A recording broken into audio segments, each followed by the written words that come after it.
Hello दोस्तों, आज हम आपको बताने जा रहे हैं अयोध्या में रामलला की मूर्ति शालिग्राम पत्थर से ही क्यों बनाई गई। शालिग्राम पत्थर क्यों है इतना खास। राम मंदिर में नेपाल के गंडक नदी से शालिग्राम के 2 पत्थर लाए गए हैं। इन शिलाखंडों से ही भगवान राम और माता सीता की मूर्ति बनाई गई है। अयोध्या के राम मंदिर के गर्भगृह में स्थापित होने वाली भगवान राम और माता सीता की मूर्ति इन दिनों चर्चा का विषय बनी हुई है, क्योंकि यह मूर्ति विशेष पत्थरों से बनाई जा रही है जो नेपाल की गंडकी नदी से मिले पत्थरों से बनाई गई हैं। इन पत्थरों को शालिग्राम कहा जाता है। बताया जा रहा है कि रामलला की जो मूर्ति बनकर तैयार हुई है उसकी ऊंचाई 51 इंच है और उसका वजन लगभग 1.5 टन है। शालिग्राम पत्थर को भगवान विष्णु का प्रतिनिधित्व माना जाता है।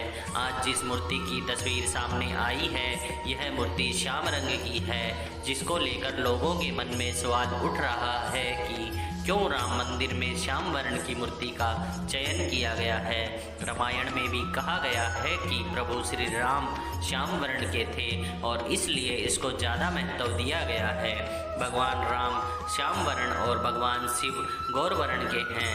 भगवान श्री राम की स्तुति मंत्र में कहा गया है, नीलाम्बुज श्यामल कोमलांगम सीता समारोपितमावभागम पाणो महासायक चारुण चापम नमामि रामम रघुवंशनाथम। अर्थात नीलकमल के समान श्याम और कोमल जिनके अंग हैं, सीता जी जिनके वाम भाग में विराजमान हैं, जिनके हाथों में अमोघ बाण और सुंदर धनुष है, उन रघुवंश के स्वामी श्री रामचंद्र जी को मैं नमस्कार करता हूँ। अर्थात परमात्मा श्री राम श्याम वर्ण के हैं। शालिग्राम पत्थर क्यों है इतना खास। हिंदू धर्म में शालिग्राम पत्थर का विशेष महत्व है।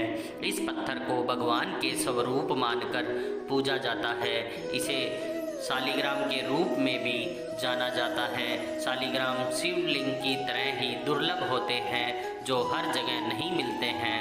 अधिकतर शालिग्राम नेपाल के मुक्तिनाथ क्षेत्र काली गंडकी नदी के तट पर ही पाए जाते हैं।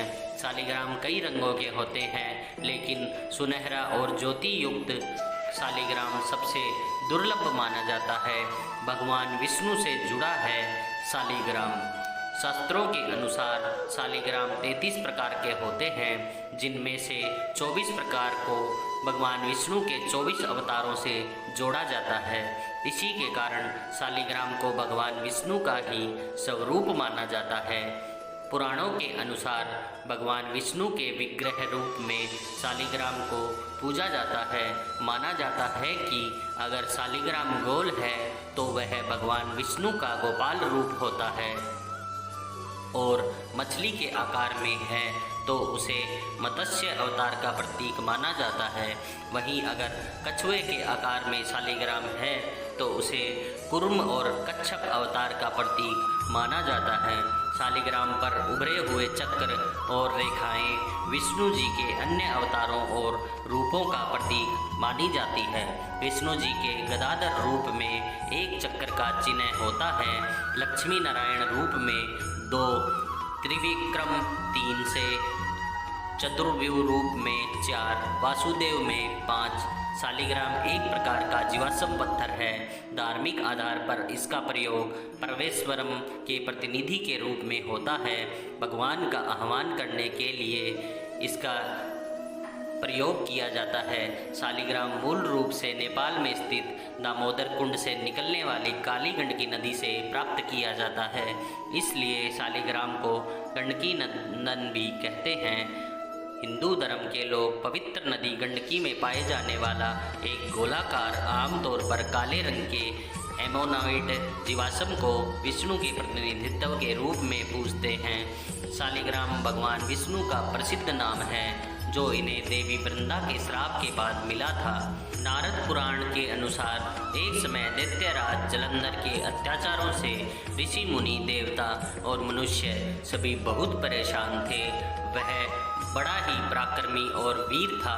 इसके पीछे उसकी पतिव्रत धर्म का पालन करने वाली पत्नी वृंदा के पुण्यों का फल था, जिससे वह पराजित नहीं होता था। उससे परेशान देवता भगवान विष्णु के पास गए और उसे हराने का उपाय पूछा। तब भगवान श्री हरि ने वृंदा का पतिव्रता धर्म तोड़ने का उपाय सोचा। भगवान विष्णु ने जलंधर का रूप धारण कर वृंदा को स्पर्श कर दिया, जिसके कारण वृंदा का पतिव्रत धर्म भंग हो गया और जलंधर युद्ध में मारा गया। भगवान विष्णु से छले जाने तथा पति के वियोग से दुखी वृंदा ने श्री हरि को श्राप दिया था कि तुम काला पत्थर बन जाओ, जिसके बाद इस श्राप से मुक्ति पाने के लिए भगवान विष्णु ने शालिग्राम पत्थर के रूप में अवतार लिया और तुलसी से विवाह किया।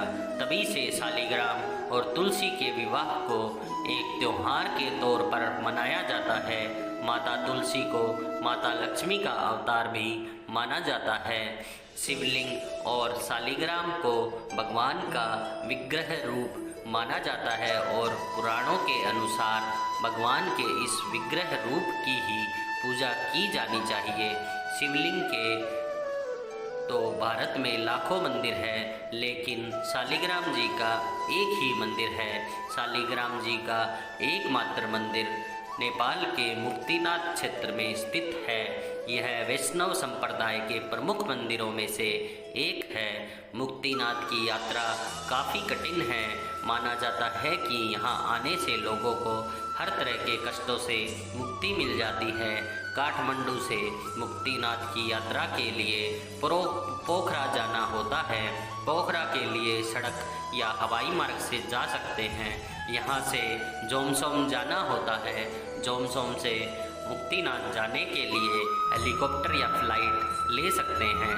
सड़क मार्ग से जाने के लिए पोखरा तक कुल 200 किलोमीटर की दूरी तय करनी होती है। शिवलिंग की तरह शालिग्राम भी दुर्लभ है।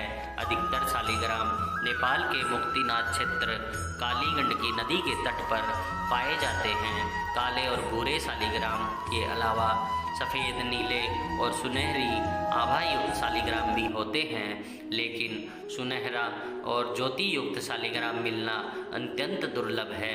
पूर्ण शालिग्राम में भगवान विष्णु के चक्र की आकृति प्राकृतिक तौर पर बनी हुई होती है। दोस्तों, आपको ये जानकारी कैसी लगी कृपया कमेंट करके ज़रूर बताएं, और हमारा वीडियो आपको पसंद आया हो तो वीडियो को लाइक करें और ऐसी ही और भी बहुत सारी जानकारियों को सुनने के लिए हमारे चैनल को ज़रूर सब्सक्राइब करें। आपका बहुत बहुत धन्यवाद।